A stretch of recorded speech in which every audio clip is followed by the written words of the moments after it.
Gen Z, iman, distraksi, siapa yang mengendalikan siapa? Assalamualaikum warahmatullahi wabarakatuh. Alhamdulillahirrabbilalamin, rekan-rekan dan juga pemirsa yang ada di rumah, kita kembali dipertemukan dan berjumpa kembali di bulan suci Ramadan. Bulan yang penuh keberkahan untuk kita semua tentunya. Yang mana dalam hal ini, bulan Ramadan mengajarkan kita untuk bisa menahan lapar dan juga haus. Namun rekan-rekan dan juga pemirsa yang ada di rumah, bukan hanya dua hal yang perlu kita jaga, tapi bagaimana kita mampu menahan kita dari beberapa hal yang dilarang oleh Allah Subhanahu wa Ta'ala. Tentunya selawat serta salam tetap kita curahkan kepada junjungan Nabi besar kita, Nabi Muhammad SAW, yang telah menjadi pedoman kita dalam berkehidupan, yang mampu membawa kita dari zaman onta menuju zaman Toyota.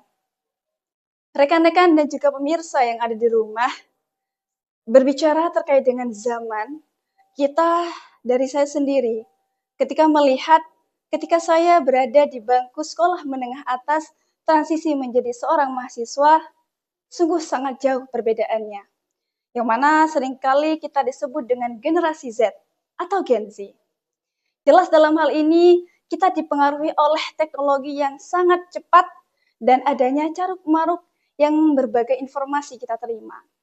Dalam hal ini, adanya teknologi, media sosial, serta internet, dan juga bahkan algoritma yang mempengaruhi kita. Rekan-rekan dan juga pemirsa yang ada di rumah, ketika kita bangun tidur, bukanlah kita mengecek hati, tapi malah melihat notifikasi.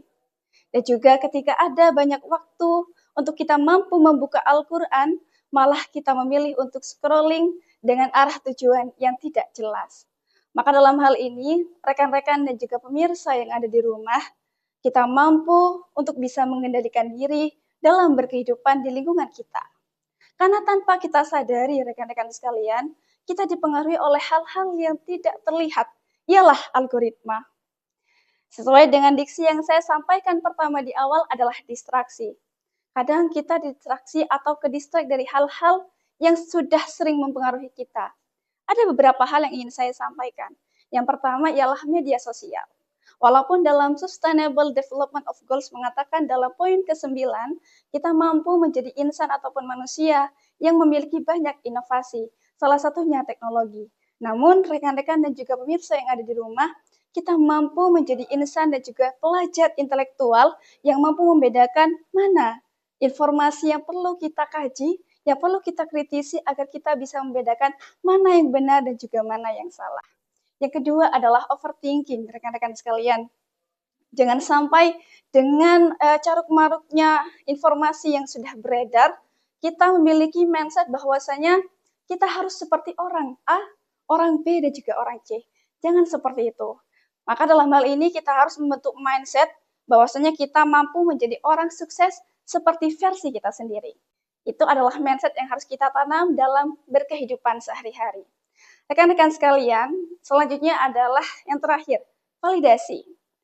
Validasi yang dimaksud adalah kita sering haus pengakuan dari orang lain. Itu adalah hal yang tidak baik untuk kita sendiri. Karena kenapa? Berbicara validasi ada dua hal yang berkaitan, adalah personal branding dan juga narsisme. Ini adalah dua diksi yang sangat berkaitan, namun dalam segi arti juga sangat miris dalam penafsiran. Nah, dalam hal ini personal branding adalah suatu hal yang mampu kita berikan kepada dunia ataupun media sosial tentang edukatif ataupun nilai-nilai yang mampu kita berikan kepada orang lain. Karena pemirsa sekalian, kita tidak boleh menutup mata, kita hidup di dunia nyata dan juga di dunia maya. Nah, dalam hal ini, berbicara narsisme, kita lebih menyombongkan atau lebih memberikan hal-hal yang apa kita raih, tapi tidak memikirkan bagaimana dampak kepada orang lain. Seperti itu. Jangan sampai memiliki mindset bahwasanya yang penting saya bersinar. Nah, jangan hal seperti itu yang perlu kita sampaikan kepada orang lain. Tapi bagaimana kita menjadi seorang seperti lilin yang bersinar dan mampu menyinari yang ada di sekitarnya. Rekan-rekan dan juga pemirsa sekalian, saya mengajak di sini untuk terus memberikan kontribusi dan juga praktek nyata di Ramadan ini, Yang pertama adalah stop scrolling yang tidak ada tujuan, yang hanya menghabiskan waktu kita, karena dalam 24 jam ada beberapa hal yang perlu kita lakukan yang lebih produktif dan berdampak bagi sekitar kita. Yang kedua adalah jangan sampai kita haus validasi orang lain ataupun masyarakat yang disebut dengan manusia itu. Tapi marilah kita haus validasi dan pengakuan dari Allah Subhanahu wa taala. Karena dalam hal ini saya ingin menyampaikan suatu quotes terakhir dari saya ialah jangan sampai kita patuh pada notifikasi, nantinya kita akan tidak patuh pada perintah ilahi. Jangan sampai seperti itu, marilah kita bergerak bersama, berproses bersama untuk masa depan yang lebih cerah kembali. IPPNU is Women for Nation. Wassalamualaikum warahmatullahi wabarakatuh.